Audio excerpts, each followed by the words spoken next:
Estamos ao vivo mais uma vez aqui para falar com vocês hoje sobre cromoterapia. Cromoterapia a gente já falou, né? Sobre litoterapia e fitoterapia, tá?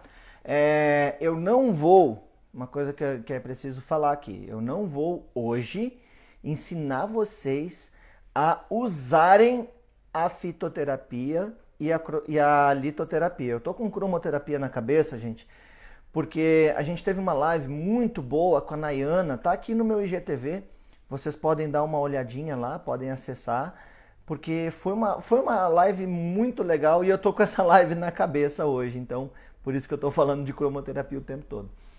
Mas, assim, eu não vou ensinar vocês hoje a usar a fitoterapia e a litoterapia, tá? O que eu vou ensinar vocês hoje a fazer na verdade, eu vou ensinar vocês a entender como funciona, tá? A estrutura da fitoterapia e a estrutura da litoterapia para que depois vocês possam aprofundar o conhecimento de vocês, tá?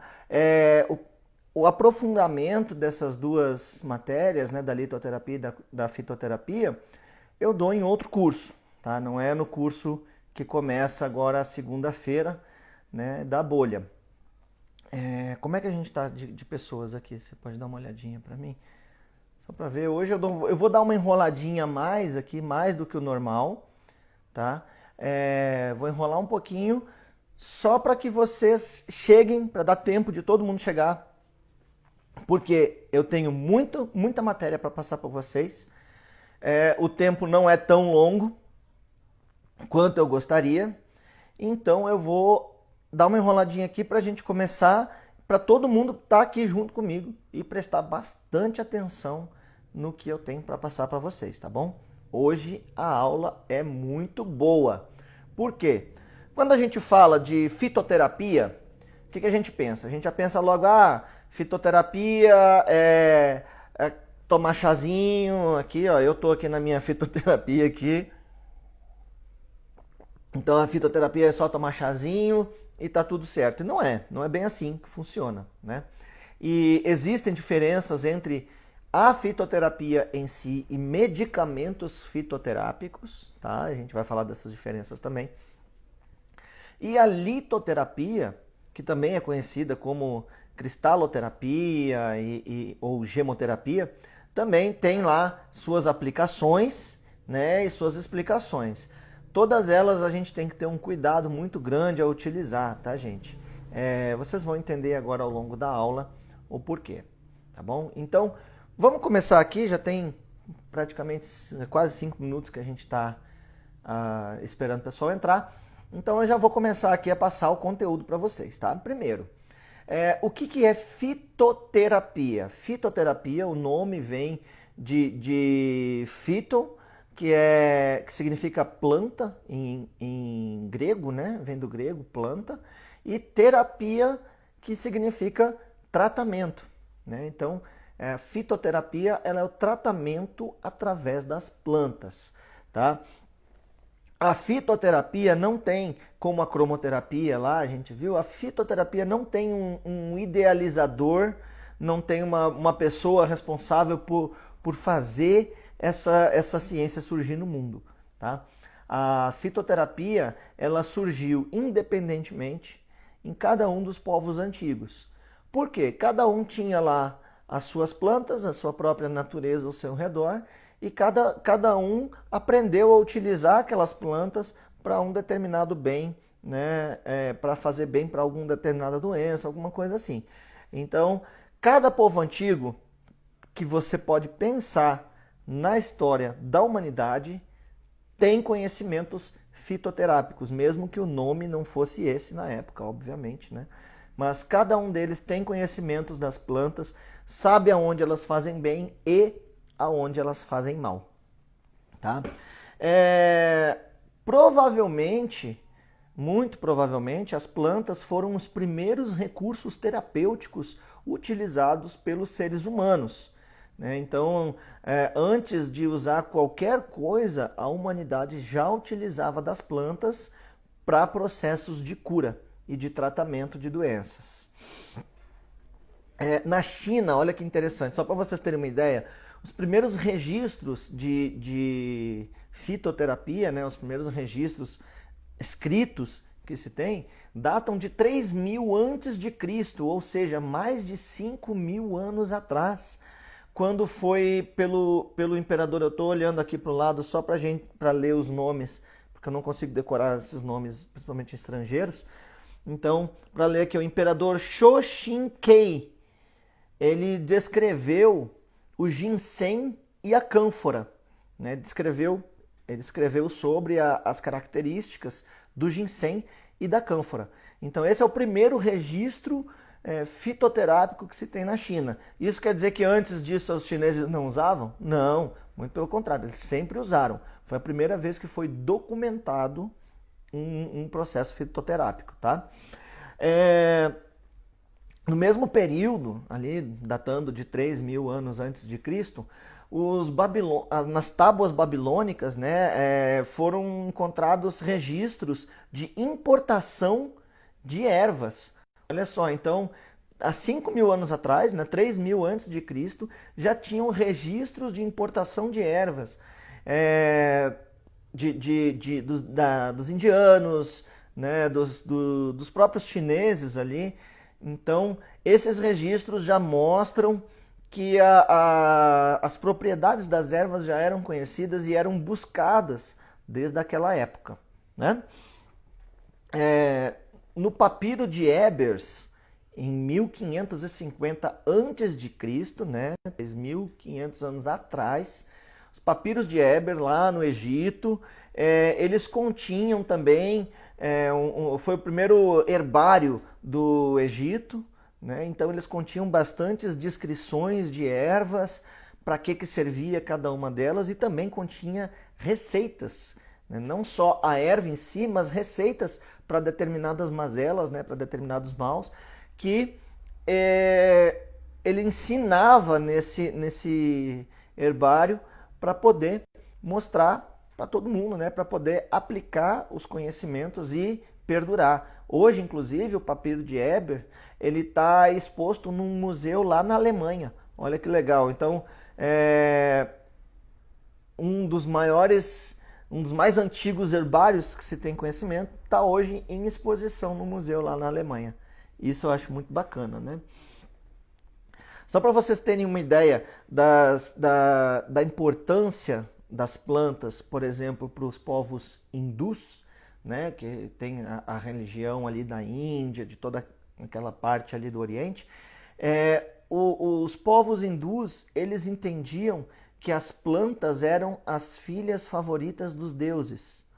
Então elas continham propriedades curativas por serem preferidas pelos deuses, né? Isso tudo nos mostra o quê?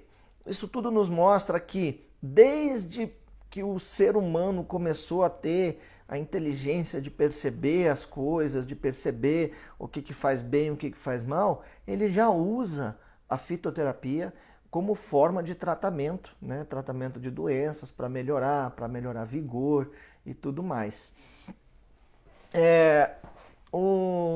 Na China, teve um imperador chamado Shen Nut, que escreveu um cânone de 252 ervas, né, em 1698 a.C. Tá? Então, em 1698 a.C., o imperador Shen Nut escreveu esse cânone de 252 ervas. Na China, 100 anos depois, o grande imperador amarelo, Huangdi, né, foi um dos mais famosos imperadores. Ele formalizou a Neixing, que é a teoria médica dos chineses, né? Ele transformou tudo isso num documento, ele documentou, e dentro do Neixing está presente tanto esse cânone das ervas como outros estudos sobre a aplicação de ervas, né? Em 1578, isso já agora na nova era cristã, né, que a contagem dos anos passou a ser antes de Cristo e depois de Cristo. Então, em 1578, Li Shizhen fez um compêndio de matéria médica com mais de 1.800 substâncias e mais de 11.000 receitas. Tá? Gente, eu estou falando de 1.500. Tá? O Brasil estava sendo descoberto, os caras já estavam escrevendo um livro com 1.800 substâncias extraídas de animais e de plantas, né, e alguns metais, e escrevendo mais de 11.000 receitas para cuidados com a saúde. Então, olha a evolução que os povos antigos tinham em relação a conhecimento, né? Porque hoje, o que acontece? A gente fala muito da ciência, né? Eu sou cientista, eu sou adepto, totalmente adepto da ciência, né? Só que o que acontece? Naquela época não se tinham os recursos científicos que nós temos hoje. Então, como não tinha os recursos científicos, era tudo experimental. Não tinham teorias formuladas e depois se passava a experimentar. Não, era na raça mesmo. Eles iam lá, experimentavam a planta, aí fulano morreu, isso aqui é veneno. Né? E, opa, essa aqui ficou bom. Então, era uma coisa um marketing agressivo, digamos assim. Né? Mas o que acontece? Então, com esse compêndio, a China começou a demonstrar para o mundo, né, a potência da medicina tradicional chinesa. Hoje a gente sabe que eles têm muitos conhecimentos que vão além da ciência moderna. Né? Por quê? Na minha opinião, a gente ainda não tem tecnologia suficiente para provar o que esses caras sabem há mais de 5.000 anos. Né? Então, o conhecimento humano ele está muito além do que a nossa tecnologia permite comprovar cientificamente. Tá? Isso não quer dizer também que seja pseudociência, tá, gente? Pseudociência é uma ciência falsa. É uma ciência baseada em coisas que não têm sentido. Tá? Olha só a diferença, né? A pseudociência ela é baseada em fatos distorcidos e que não fazem sentido. A medicina tradicional chinesa ela é totalmente baseada em resultados. Então, se ela é baseada em resultados, nós temos fatos comprobatórios. Tá? Então, não acredite na primeira frase que diz pseudociência que aparecer na sua frente. Essa palavra, ela existe, existem sim pseudociências, muito utilizadas por charlatãos, eu não sei se é charlatãos ou se é charlatões, né? Acho que é charlatões. Então, o charlatanismo, vamos atalhar o português aqui, né? O charlatanismo usa muito de situações pseudocientíficas, tá? Mas a pseudociência não se aplica a coisas que já têm uma comprovação por via de fatos, né? Por via de experimentos que deram certo, mesmo que ainda não tenha a matemática da coisa. Muita gente quer falar, não tem a matemática, não tem os números, não está os números escritos, não existem as fórmulas, então é pseudociência. Então quer dizer o quê? Que antes de Einstein descobrir a teoria da relatividade, tudo que ele previu ali no escrito era pseudociência? Não faz sentido, né, gente? Então a gente tem que tomar muito cuidado com essa palavrinha, né, a pseudociência, que tem muita gente que gosta de encher a boca para falar e não sabe nem do que está falando, né? Bom, tem alguma pergunta? Dá uma olhadinha aqui para nós, se tem alguma... Hoje eu estou com a equipe técnica aqui. A Nicole está me ajudando bastante aqui. Tá travada, tá, abriu aqui. Vamos ver.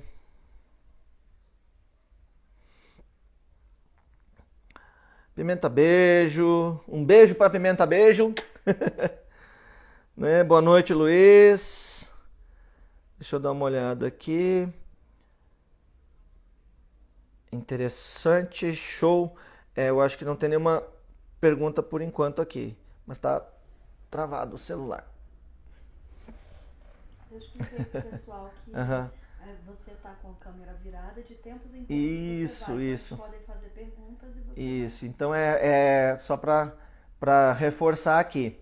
O celular tá virado para cá, né? Ele tá no tripé aqui, tá um pouco longe de mim, para poder conversar mais à vontade com vocês. Vocês podem fazer perguntas, não tem problema, pode ir fazendo as perguntas que vocês tiverem.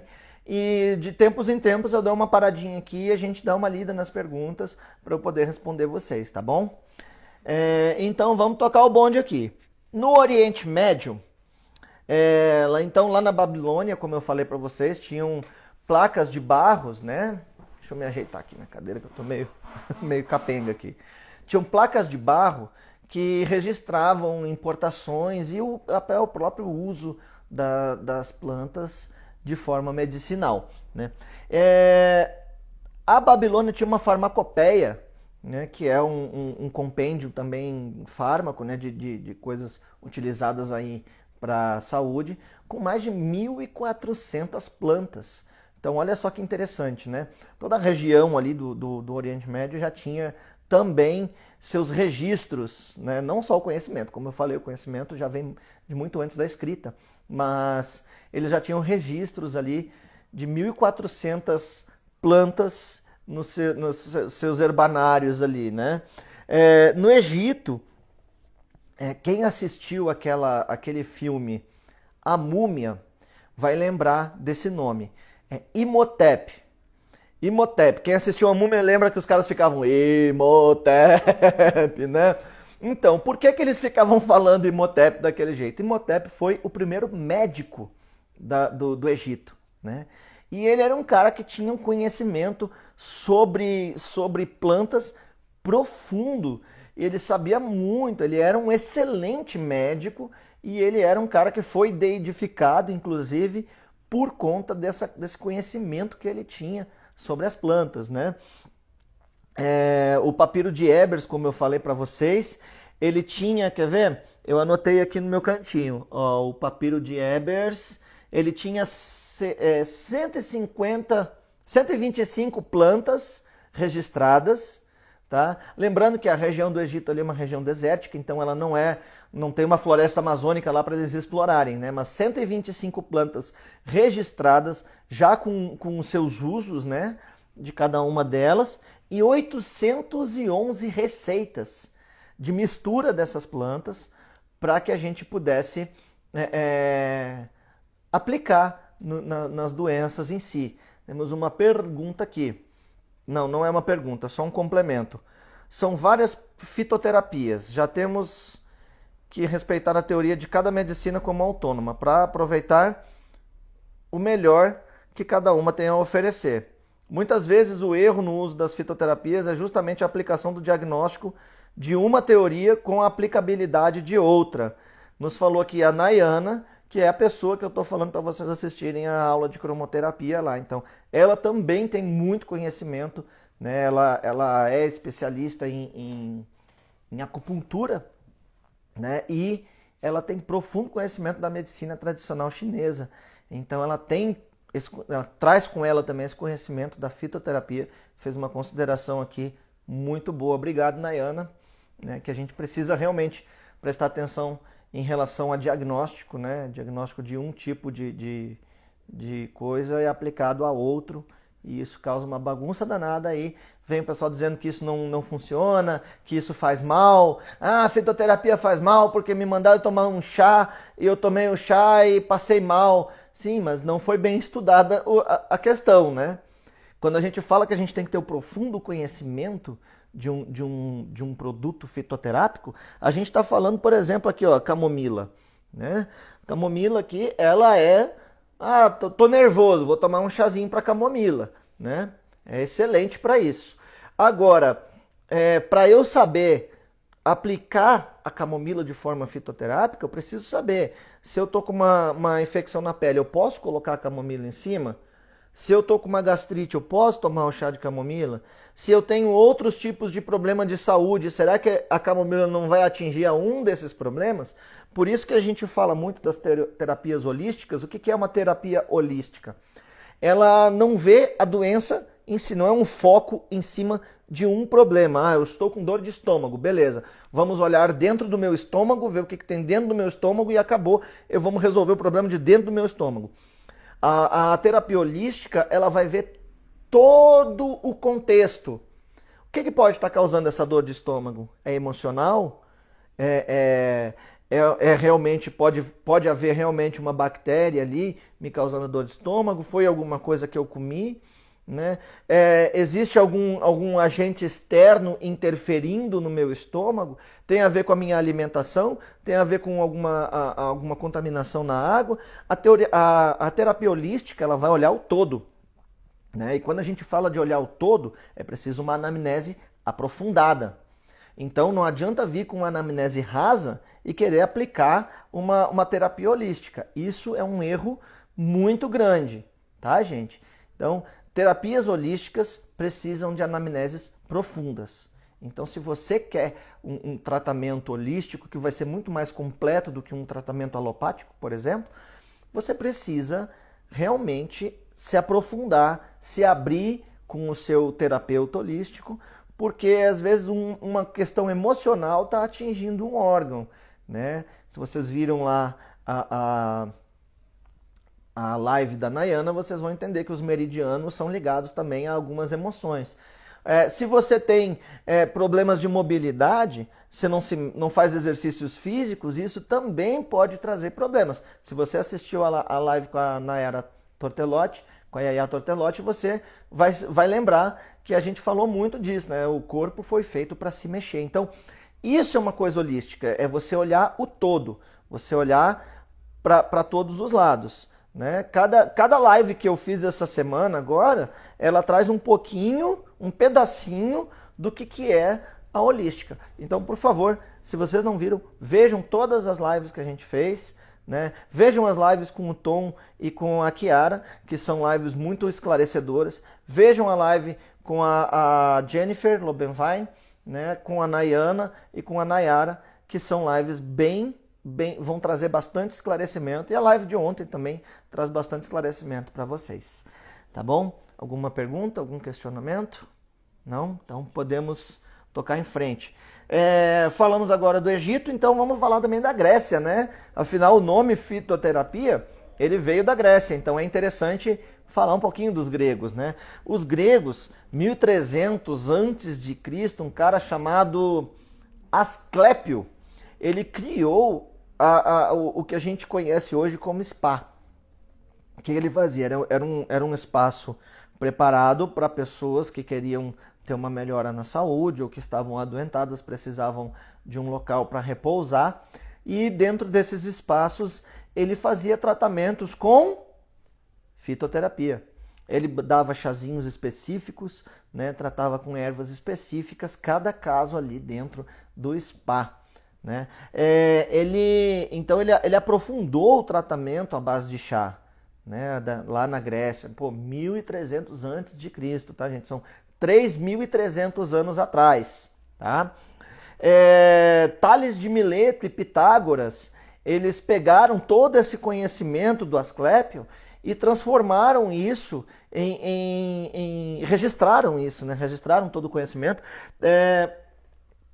das receitas que o Asclépio passava, né? Os gregos, eles adquiriam conhecimento da Índia, da Babilônia e da própria China. Então, assim, o grego ele sempre foi muito buscador de conhecimento, né? O grego, lá na Grécia Antiga, ela buscava muito conhecimento. Então, eles viajavam, mandavam seus filósofos, seus pensadores para vários locais para aprender com cada cultura o que eles tinham de melhor, né? Por isso que a Grécia teve tantos filósofos e pensadores tão inteligentes para a época, né?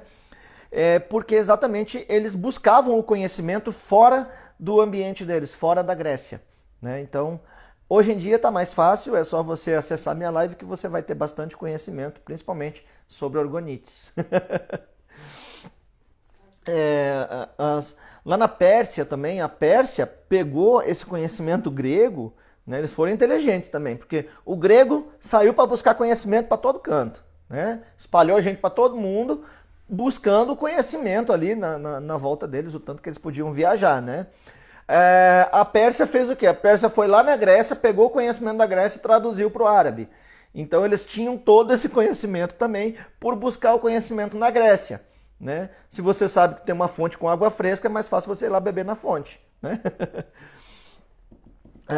Na Idade das Trevas, a gente já teve um probleminha, né? Porque a Idade das Trevas foi a idade em que a religião se sobrepôs de tal modo que encaravam as doenças como castigo divino e por encarar tudo que acontecia de ruim como castigo divino, eles proibiram a ciência, eles proibiram os estudos, né? Por isso que chama a Idade das Trevas, né? Porque eram homens usando a religião para que eles pudessem dominar os mais fracos, né? De uma forma que o conhecimento quem detinham eram eles, né? Alguns monges, alguns padres enclausurados lá eram os detentores do conhecimento e eles não permitiam que mais ninguém tivesse esse conhecimento. Por isso se chamou Idade das Trevas, né? Até hoje a gente ainda passa, né, sofre um pouco essa questão das trevas, principalmente por dogmas que são muito agressivos, né? Que impedem o conhecimento, né? Que impedem o crescimento. O próprio patriarcado, se você for analisar, o patriarcado ele impede a expansão das coisas, né? Ele impede o crescimento da mulher como um ser humano, como um homem, né? Homens, mulheres, isso tudo é uma questão de patriarcado que vem deixando esse ranço em cima da gente, né? Então a gente tem que também tentar se livrar desses dogmas religiosos, se livrar desse patriarcado para que a gente consiga expandir nossa mente de uma forma bem mais produtiva, né? A produtividade ela não está atrelada às crenças, né? Nossas crenças elas são crenças limitantes. Então, para que você consiga ter o melhor aproveitamento do seu conhecimento, do conhecimento que você está agregando, você precisa se livrar de crenças limitantes, né? Então, bom, só para você ter uma ideia, depois, no Renascimento, lá no século XV, foi considerado, né, o século dourado da fitoterapia, né? Porque abriram de novo as opções para conhecimento. Só que, mesmo assim, olha o patriarcado vindo lá do século XV, né? As mulheres eram proibidas de estudar, tá? As mulheres não podiam estudar. E os curandeiros que não eram formalizados, vamos colocar assim, eles eram considerados hereges. Então, mesmo que tenha sido uma época de ouro para a fitoterapia, né, se tivesse aberto o conhecimento para todo mundo, como deveria ser, né, a gente já estava milhões de anos à frente aí no nosso conhecimento, né? Na Idade Moderna, nós começamos com os remédios, né, com os produtos farmacêuticos, os remédios químicos, né? E isso fez com que, em um determinado tempo, o uso da fitoterapia caísse consideravelmente. Mesmo assim, a gente tem uma curiosidade bem legal, né, do Brasil, que é o seguinte: em 1995, o consumo de remédios no Brasil caiu a níveis alarmantes. Alarmantes para quem? Para a indústria farmacêutica. Caiu tanto o consumo de remédio no Brasil que a indústria farmacêutica teve que fazer um estudo para ver o que estava acontecendo, né? Um estudo que se chamou SOS Fármaco. Olha só, é SOS Pharma. Olha só que interessante, gente.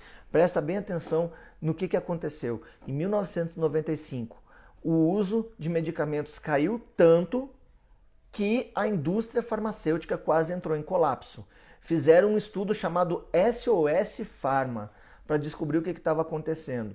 Estudaram 400 famílias e descobriram que 91% dessas famílias estavam usando processos de autocura com fitoterapia.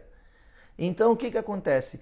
Eles pararam de comprar remédios porque eles estavam utilizando o conhecimento fitoterápico, tá? Então, veja bem, quase gerou um colapso na indústria farmacêutica. Dessas pessoas, 46% tinham plantas medicinais plantadas no seu quintal.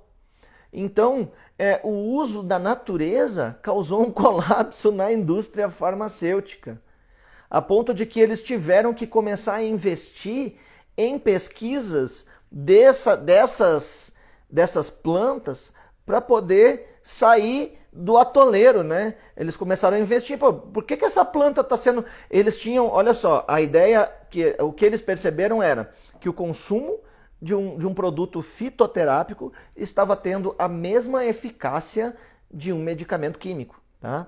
Era a mesma eficácia. Então o que eles falaram? Eles falaram, pô, a gente vai ter que estudar o que está acontecendo aqui. Aí começaram a pegar as plantas, manipular essas plantinhas, tá? Pegar os princípios ativos, né? Vamos ver por que a camomila está me deixando calmo, por que a arnica é um anti-inflamatório tão bom, né? Por que a arnica às vezes é melhor do que um anti-inflamatório de grandes laboratórios? Eles começaram a estudar isso e começaram a fazer os fármacos manipulados em laboratório dessas plantas, tá? Então a gente passou a ter também os medicamentos fitoterápicos, tá? O medicamento fitoterápico, ele passa por um processo de industrialização, tá? Ele é industrializado, não é uma coisa 100% natural, e ele é feito por técnicos em farmácia, tá? Ele é feito por pessoas formadas em farmácia, por técnicos especializados com conhecimento técnico de farmácia. Então, o que eles fazem? Eles pegam o princípio ativo daquela planta, isolam e vendem para você, tá? Existe um lado bom e existe um lado ruim disso. Por quê? O lado bom do medicamento fitoterápico é que muitas plantas, elas são hepatotóxicas, né? Elas intoxicam o fígado e são nefrotóxicas, ou seja, elas intoxicam os rins. Existem outras toxicidades também, né? Tanto que veneno também é tirado de planta, tá, gente? Cianureto é tirado de planta também. Então, o que acontece? Quando você toma quando você consome uma fitoterapia sem o conhecimento profundo dessas plantas, você pode gerar uma intoxicação, tá? Então, o medicamento fitoterápico, ele vai ter o princípio ativo da planta isolado das partes intoxicantes. Se não for o mesmo, né? Se não for o mesmo, porque tem medicamentos fitoterápicos que eles tiram o princípio ativo daquela planta, que faz mal naquela quantidade e te dão em uma dose menor que vai te melhorar alguma coisa.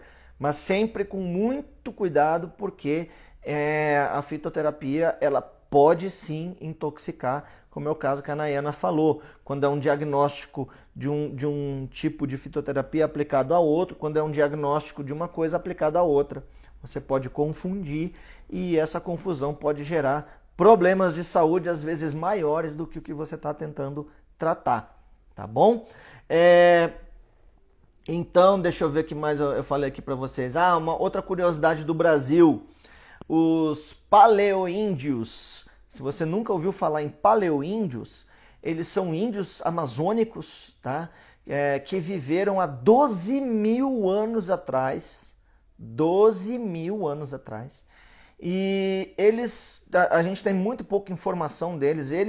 Eles que geraram as tribos que são conhecidas hoje, tá? Vieram dos paleoíndios, mas se tem pouco conhecimento deles. O pouco conhecimento que se tem é através principalmente de arte rupestre, que são aquelas pinturas nas pedras e tudo mais, né? Mas já se sabe que eles já utilizavam da riqueza amazônica, né? Aquela flora maravilhosa que tem na Amazônia, eles já utilizavam disso para cura. Então, há 12 mil anos atrás, a gente já sabe que existia a fitoterapia aqui na Amazônia. Então, não precisava nem viajar para o outro lado do mundo. Já pensou se os gregos soubessem disso aqui? Eles tinham vindo para cá muito antes, né? Adquirir conhecimento dos nossos paleoíndios aqui, né? Bom, então, o que a gente precisa entender da planta, né? Da fitoterapia? Como é que a gente Por que a fitoterapia funciona, né? Todas as plantas, elas têm lá uma composição química, que faz parte da organização celular delas. Tá? Camomila tem um tipo de composição química, a arnica tem outro. A gente tem aqui, ó, tenho exemplos aqui, tem melissa, tem alecrim, eu tenho diversas ervinhas aqui em casa, às vezes a gente toma um chazinho, uma coisa assim, né? Cada planta tem a sua composição química, tá? Essa composição química é o que vai fazer o efeito que a gente quer ou o efeito que a gente não quer, tá? Também as contraindicações, os efeitos colaterais, eles vêm, todos eles, tanto o benefício quanto o malefício, digamos assim, vêm da composição química, tá bom? Então a gente precisa conhecer bem os benefícios e as contraindicações de cada planta. Não adianta eu saber que a arnica é anti-inflamatório, mas não parar para prestar atenção no que ela pode fazer de mal para mim. Toda planta pode fazer, em alguma determinada situação, pode fazer mal. E para a gente saber isso, a gente tem que estudar a fundo cada uma das plantas, buscar o conhecimento dos antigos, tá? Porque eles detêm um conhecimento muito bom, e buscar os conhecimentos modernos também. Tá? A gente pode buscar o antigo sem abrir mão do moderno. Tá? Então, sempre que você for pesquisar sobre alguma planta, pesquise sobre para que ela serve, pesquise para que ela não serve.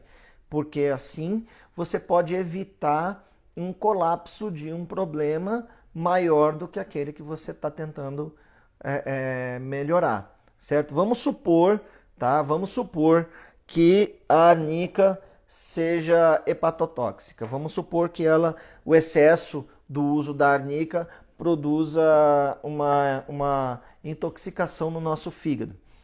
E eu tô com a coluna doendo, a coluna está inflamada. Aí alguém pega e me fala, toma arnica que é anti-inflamatório para a coluna. Só que eu tenho problema de fígado. Então eu vou lá, vou tomar o chá de arnica, vai talvez melhorar minha coluna, mas vai piorar o meu caso no fígado. Olha só o problemão que eu arrumei tentando consertar outro, né? Então é preciso muita responsabilidade quando você vai lidar com fitoterapia, tá? Muita. Bom, é isso que eu queria falar para vocês sobre a fitoterapia em si, tá? E agora eu quero entrar em outro assunto. Deixa eu tomar um chazinho. Vou tomar minha fitoterapia aqui. Temos perguntas? O que acontece? O pessoal estava fazendo algumas considerações e a internet ficou saindo e voltando. Eu entrei no meu 4G. Quando entrei no 4G do meu celular, a gente perdeu e eu não tenho como pegar ali. Então eu falei para eles novamente responderem. Agora já tem. Então, pronto, vamos dar uma olhadinha nas considerações de vocês aqui. A Nicole teve que sair e entrar de novo porque a internet estava oscilante e ela perdeu a visualização das perguntas que vocês fizeram ou das considerações. Se vocês puderem mandar de novo, então, né? A partir daí. Eu vou dar uma olhadinha aqui, a partir daqui. Então a Nayana colocou aqui, é fitoquímico, né? A parte que eu estava falando para vocês aqui da composição química das plantas se chama fitoquímico, né? A exemplo dos florais e das fórmulas tradicionais chinesas, eles também são usados como vibracionais, tá? Então a homeopatia trabalha muito com substâncias tóxicas. Isso mostra o tão pouco que a gente conhece, tá? Então, homeopatia trabalha muito com substâncias tóxicas. É isso que eu estou falando. A gente tem que saber aonde que a gente está pisando. E a gente tem muito pouco conhecimento em relação às partes tóxicas das plantas que a gente usa na homeopatia, na fitoterapia, né? Então, obrigado mais uma vez aí, Nayana, pela explicação que você está dando aqui pra gente. Bom, é isso aqui. Agora vamos entrar, tá? Guarda toda essa informação que eu passei para vocês. Tem uma pergunta. Pera aí. Temos uma pergunta. A minha dúvida é, orgonite potencializa a parte vibracional dos fitoterápicos ou não se aplica? Então, eu vou entrar nessa questão também. Se aplica sim. O orgonite ele vai utilizar a parte vibracional da planta. Tá? O que é a parte vibracional? Deixa eu adiantar aqui então um pedacinho do final da aula para vocês. O que é a parte vibracional? Quando a gente tem uma planta, aqui, camomila, a gente tem uma composição química que nos gera um efeito calmante, certo? Essa composição química ela também é usada de forma vibracional. O que significa vibracional? Significa que a composição química dela gera os átomos, todo átomo tem uma assinatura específica de frequência, tá? Isso é visto por espectroscopia, que inclusive foi o tema do meu TCC na Faculdade de Física. Quando você aplica uma determinada energia no material, ele vai te devolver uma frequência de luz visível. E essa frequência de luz visível você consegue identificar de que aquele material é feito, tá? Isso é espectroscopia. Como é que vai funcionar então? Cada átomo, cada elemento químico da tabela periódica, ele tem uma assinatura específica de frequência, como se fosse uma digital de frequência daquele elemento. Obviamente que se a gente tem uma frequência específica por cada elemento químico, nós vamos ter uma frequência específica por cada molécula formada por esses elementos, né? Cada molécula, por exemplo, uma molécula de água, né, H2O, ela vai ter uma assinatura específica por causa da presença desses dois hidrogênios e desse oxigênio juntos numa molécula. Isso vai produzir uma frequência específica. Então, cada componente químico das plantas que fazem os efeitos benéficos ou nocivos na gente, ele vai ter uma faixa de frequência específica, tá? Então, é assim que se usa a terapia vibracional, né, nesses casos. Os florais, né, na própria medicina tradicional chinesa, a gente vai ter assinaturas específicas de frequência que a gente vai utilizar. E essa assinatura específica de frequência dos componentes químicos vão ter uma reação no nosso organismo semelhante à do próprio componente químico ingerido, tá? Quando a gente coloca, por exemplo, uma camomila dentro de um orgonite, nós vamos estar gerando uma frequência do orgonite bem voltada para a calma, né? A indução do sono, essas coisas assim. Então, como a camomila ela é uma erva que tem é muito baixa a contraindicação dela, é legal você utilizar ela assim num orgonite, caso você queira fazer um orgonite para dormir, para ficar calma, entendeu? Não é legal você usar um orgonite com camomila, por exemplo, para botar na mesa do trabalho. A sua produtividade vai lá para baixo, né? Mas com um orgonite calmante é interessante em muitas situações. Tá? Eu estou desenvolvendo um estudo sobre a orgonoterapia, né? Que é a terapia através dos orgonites. E eu tenho usado muito nos meus estudos frequências vibracionais, né? A parte vibracional das plantas e das pedras também, que é o próximo assunto agora que eu quero falar com vocês, da litoterapia. Litoterapia também é conhecida como cristaloterapia ou gemoterapia, né, que é a terapia através das pedras, tá? Alguma pergunta sobre a questão, alguma consideração sobre a questão da fitoterapia em si? Se você indica algum fitoterapeuta. Fitoterapeuta, eu não tenho assim conhecimento de algum que eu possa indicar para vocês no momento. Pode colocar. Oi? Se alguém estiver vendo aí, tá? Eu não sei se a Nayana está trabalhando com fitoterapia, mas se vocês tiverem conhecimento de algum fitoterapeuta de confiança, coloca aqui nos comentários, tá? para a gente poder dividir com os coleguinhas a informação aí, tá bom? Aqui eu não tenho, eu conheço pessoas que eu sei que mexem com fitoterapia, mas como eu não conheço o trabalho a fundo dessas pessoas, eu não sei dizer se elas realmente são fitoterapeutas responsáveis ou não. Então, prefiro não entrar nesse mérito. Mais aqui uma consideração aqui da Nayana.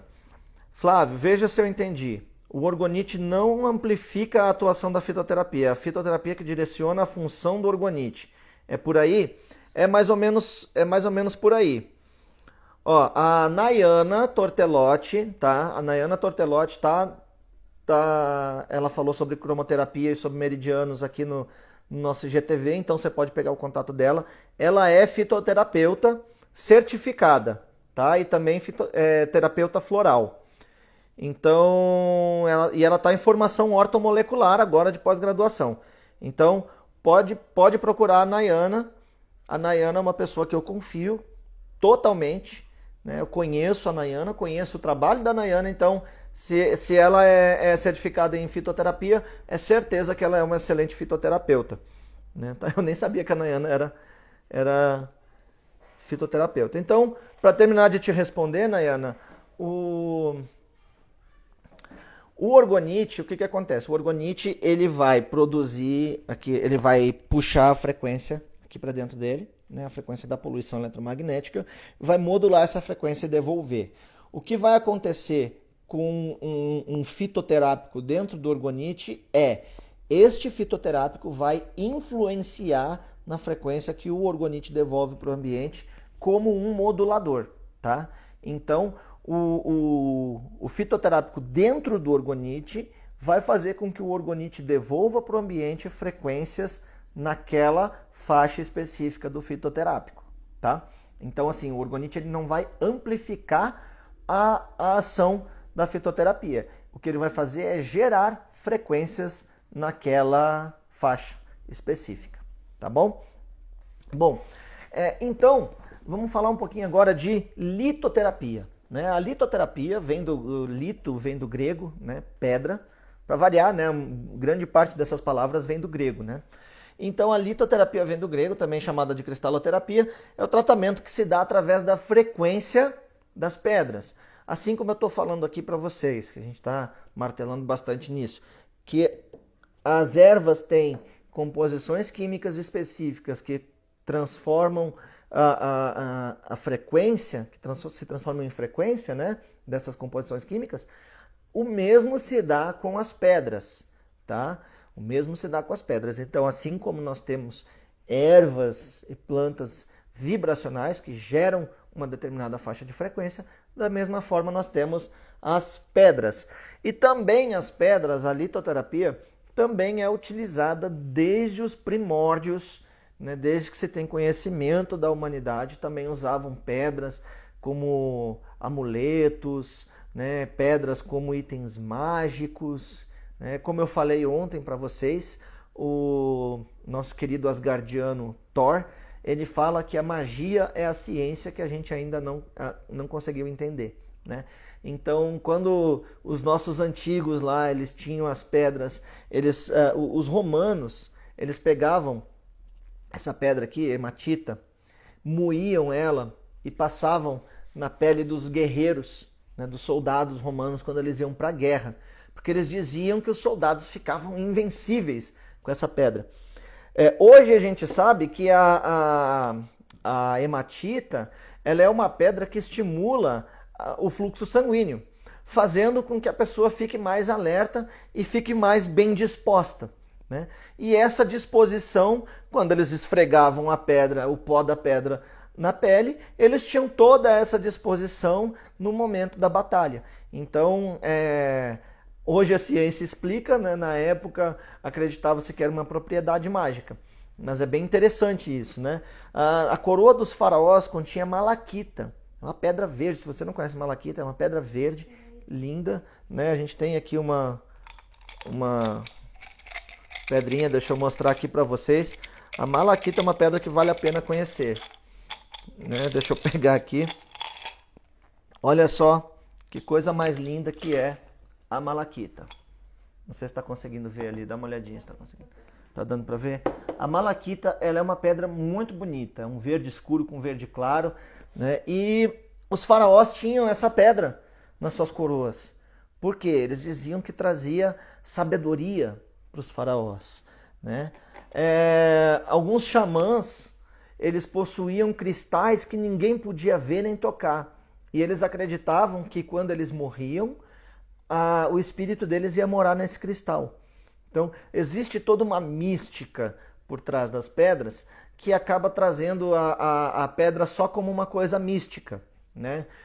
Como eu sempre costumo falar lá na loja Abduzidos, quando alguém pergunta, por exemplo, o quartzo verde, ele é uma pedra de saúde, né? Aqui nós temos um quartzo verde bem grandão aqui para mostrar para vocês. Ó, aqui, ó, o quartzo verde é uma pedra de saúde, tá? Isso significa o quê? Que tem um duendezinho aqui dentro que vai me dar um chazinho específico quando eu ficar doente? Não. Significa que a composição química do quartzo verde tem uma assinatura de frequência que entra em ressonância com o nosso sistema imunológico, estimulando o nosso sistema imunológico e fazendo com que ele responda melhor às agressões que nós sofremos de uma determinada doença. Então, quando a gente fala que o quartzo verde é a pedra da saúde, é por causa disso, né? A sodalita, por exemplo, ela é uma pedra que vai ajudar a gente a concentrar. Por quê?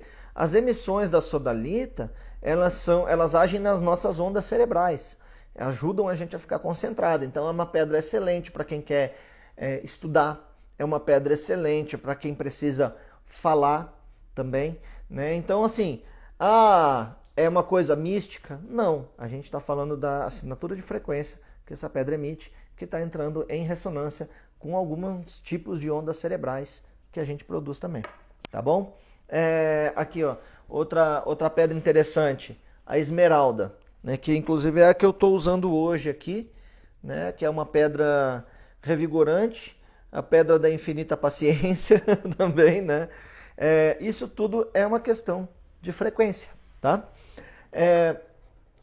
Os chineses, olha que legal, olha que interessante, os chineses, com todo o profundo conhecimento que eles tinham, eles utilizavam agulhas com pontas de pedras específicas para tratar coisas específicas. Então eles já usavam a litoterapia em conjunto com a acupuntura, né? Em conjunto com a acupuntura.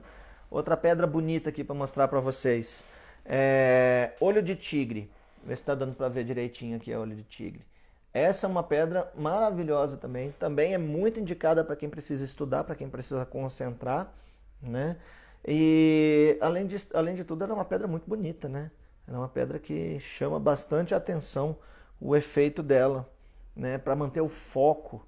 Ela age também nas ondas cerebrais. É outra pedra que age aqui na nossa mente para manter o foco. Ajuda a gente a perceber aquele momento o que a gente está fazendo, né?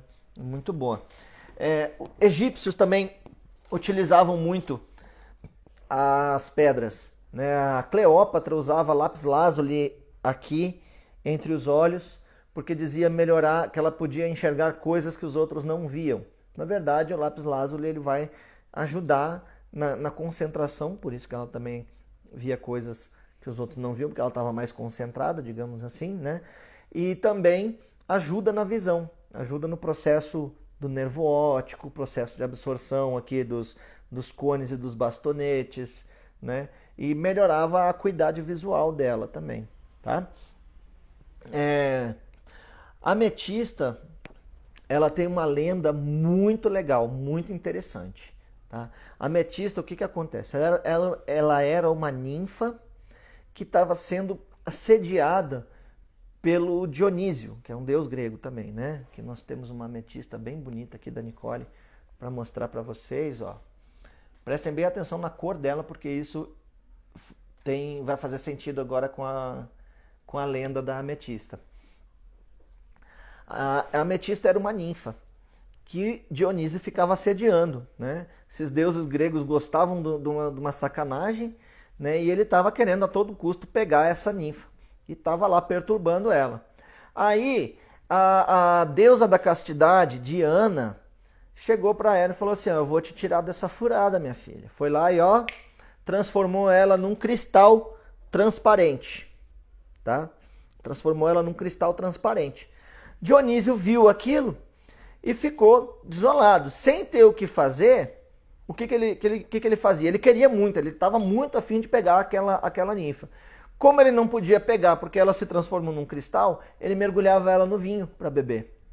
E ela acabou ficando com a cor da ametista, essa cor lilás, porque Dionísio mergulhava ela no vinho para ficar bebendo vinho com ela mergulhada. E então surgiu uma lenda de que a ametista era uma pedra que evitava intoxicações e embriaguez.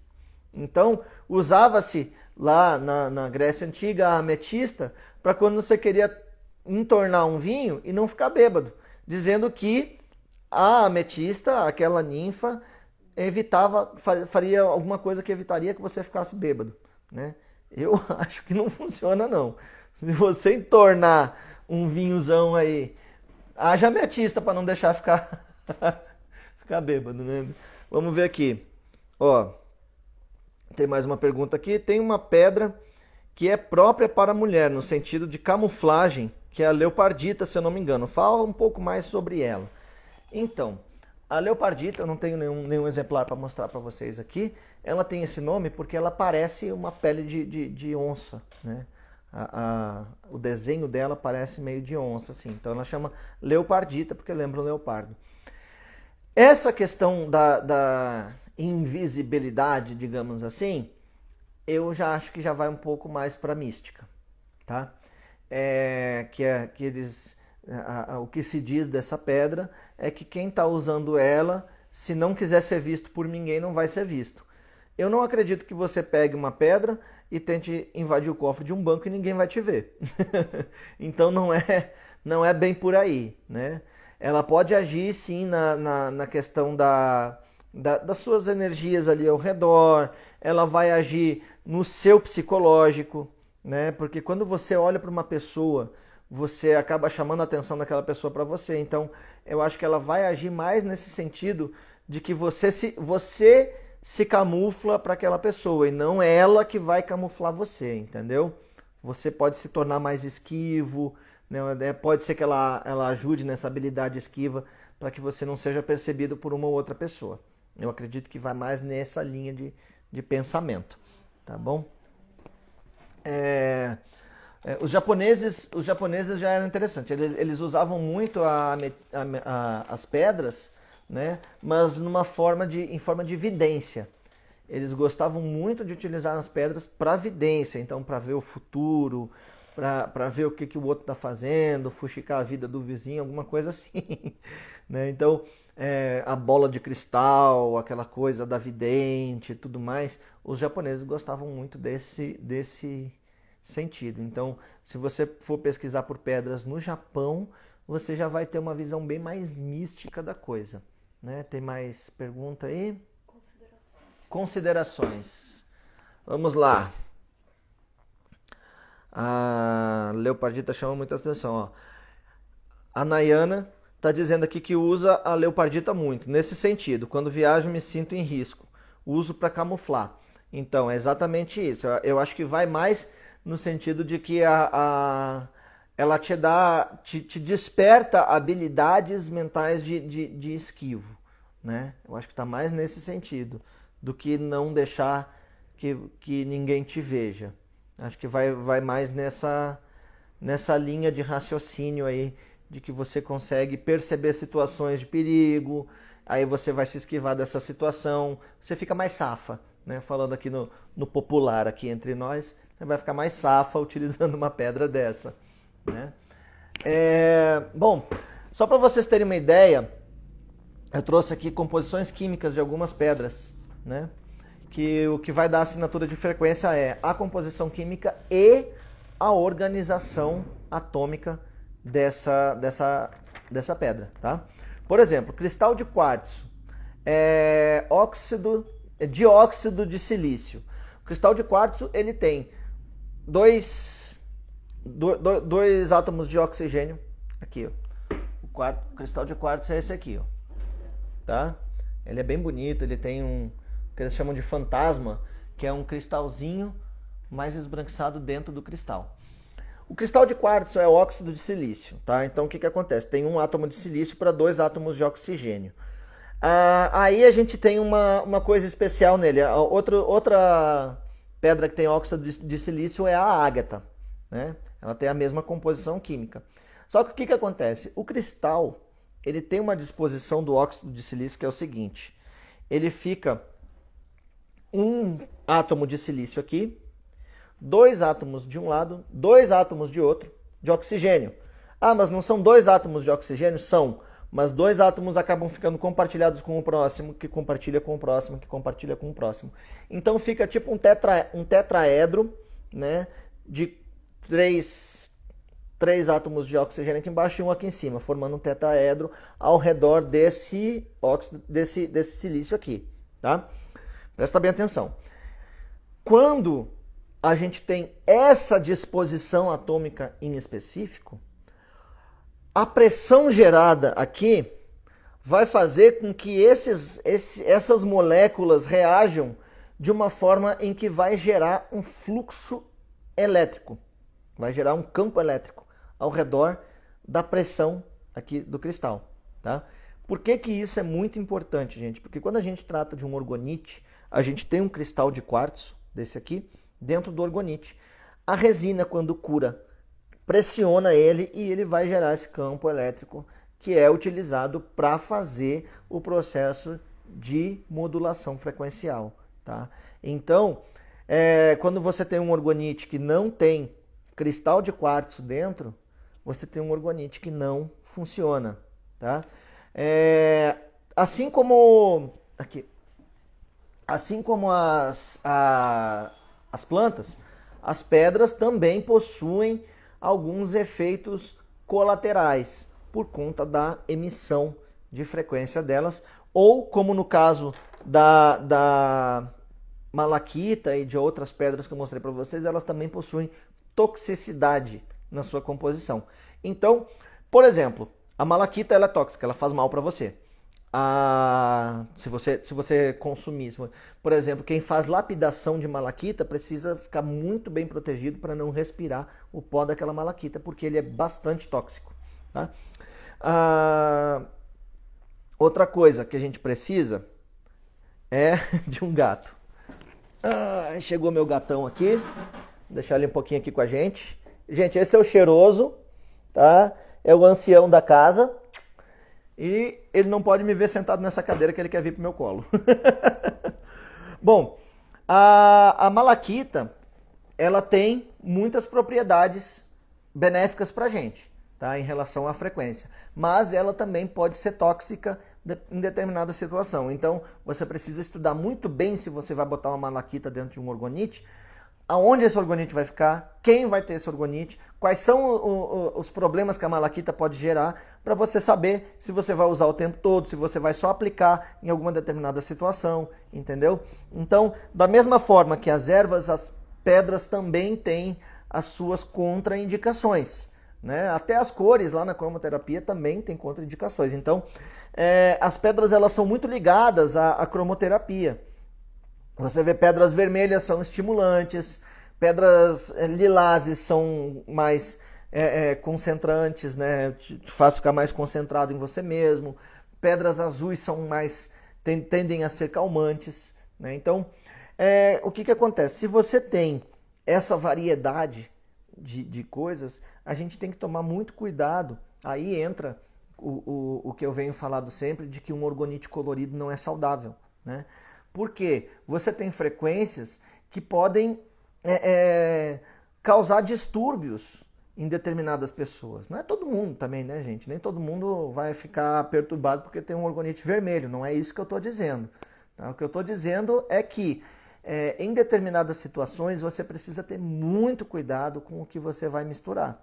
Você misturar uma pedra calmante com uma erva estimulante, por exemplo, você pode ter um ápice nesses dois tipos de frequência. Aí o seu cérebro fica lá, velho, o que é para fazer aqui? É para estimular ou é para deixar com sono? Né? Vai dar tilt, né? Pode bugar você. Então, existem relatos de pessoas que passam mal, existem relatos de pessoas que sentem náusea, que sentem enjoo, que sentem tontura, taquicardia, tudo isso por causa do tipo de modulador que está sendo utilizado ali no orgonite. Tá? Então, é uma responsabilidade muito grande. Tá? Por isso que eu bato na tecla.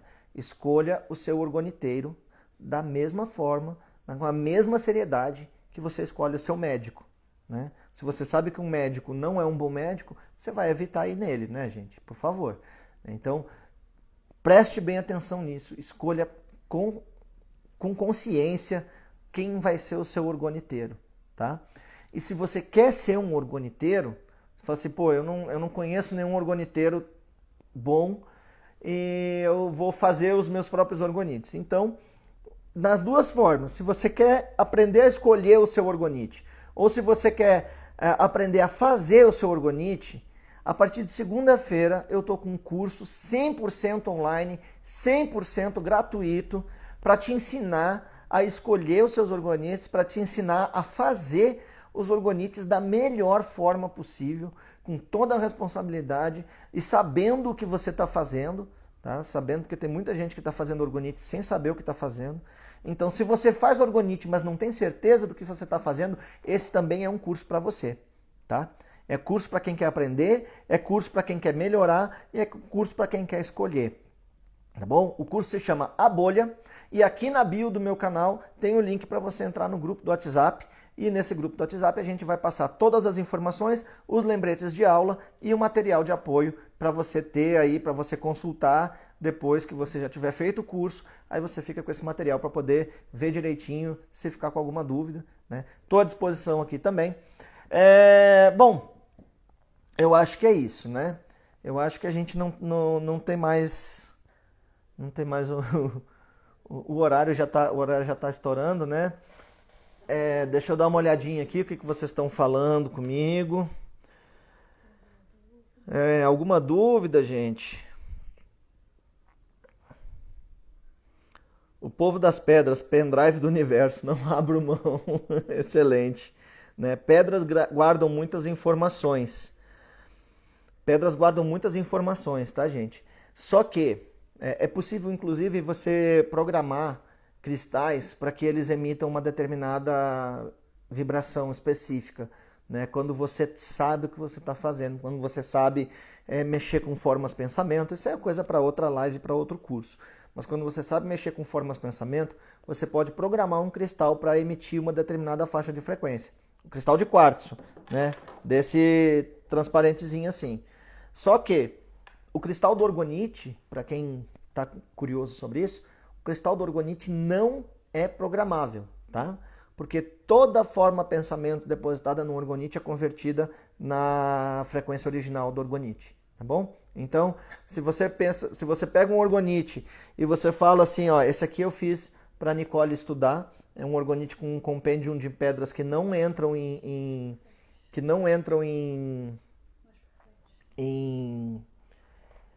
elas estão em sintonia, né? Elas não entram em colapso uma com a outra, as frequências dela, não entram em atrito. Então eu fiz esse orgonite para ela estudar, né? Tem até um coisinha aqui para ela colocar na cintura quando ela vai fazer prova, coisa assim. E esses orgonites aqui, se eu pegar ele e falar, eu vou depositar uma forma pensamento aqui e vou fazer com que esse orgonite emita tal vibração, não vai, tá? Não vai. Por quê? Porque orgonite, ele modula as formas de pensamento para a frequência original do orgonite, tá bom? Então, você pode fazer um orgonite com a melhor das intenções ou você pode fazer um orgonite com a pior das intenções, tá? Não vai funcionar. Ele vai emitir aquela frequência específica. Ou seja, se você faz um orgonite com todo o amor que você pode depositar naquela peça e faz ele de forma desequilibrada, você vai fazer mal para a pessoa que você vai presentear. Tá? Da mesma forma, você pega e fala assim, vou fazer um orgonite aqui, mas eu vou depositar uma energia ruim porque eu sou uma pessoa ruim e quero fazer mal para tal pessoa. Se você fez um orgonite bem equilibrado ali, não vai funcionar também. Tá? Quando eu falo em orgonite equilibrado, é um orgonite equilibrado na quantidade de materiais e na qualidade das pedras, dos moduladores que você coloca, tá bom? Bom, deixa eu ver aqui. Parabéns, Flávio, pela qualidade e seriedade. Muito importante ter responsabilidade com a qualidade da vida dos outros. Eu vou tirar um print disso aqui para colocar depois lá no meu Instagram. Adorei. Preciso mostrar o meu massageador de cortiça. O bicho é sucesso demais. Eu fiz um massageador para Nayana, um orgonite massageador com uma planta que é analgésica. Então, quando a pessoa chega lá com dor, ela pode massagear com aquele orgonite que está emitindo frequências de analgesia, né? E ela está falando aqui que faz muito sucesso. Depois manda foto que a gente posta. Mando. E o vídeo ao vivo foi encerrado.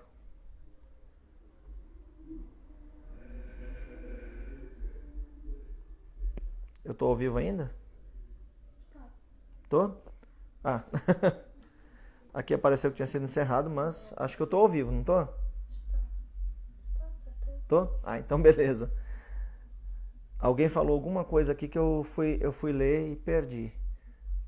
É que eu vou ver, acho que foi o Luiz. Pera aí, gente, deu um probleminha técnico na minha mão aqui. Você usa cristal lemuriano nos orgonites ou pode ser usado por serem os cristais mais antigos e por já trazerem informações antigas neles? Olha, eu vou te dar uma dica. Se você vai fazer um orgonite, não use cristal lemuriano. Por quê? Porque você vai estar desperdiçando a qualidade daquele cristal num objeto que não tem necessidade, tá? Usa cristal normal, usa cristalzinho, esses cristalzinhos de quartzo que você compra baratinho, tá? Pode ser até caco. Um cristal meu caiu, beleza, pega um caquinho dele e faz um orgonite para você.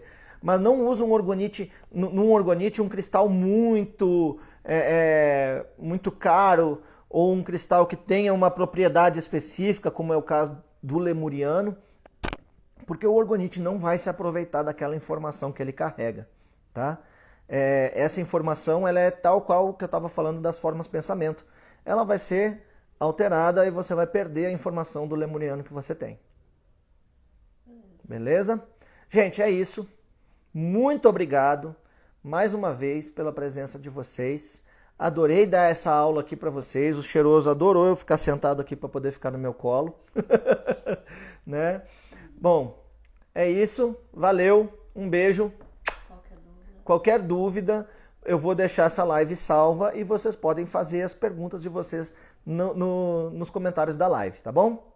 Valeu, pessoal!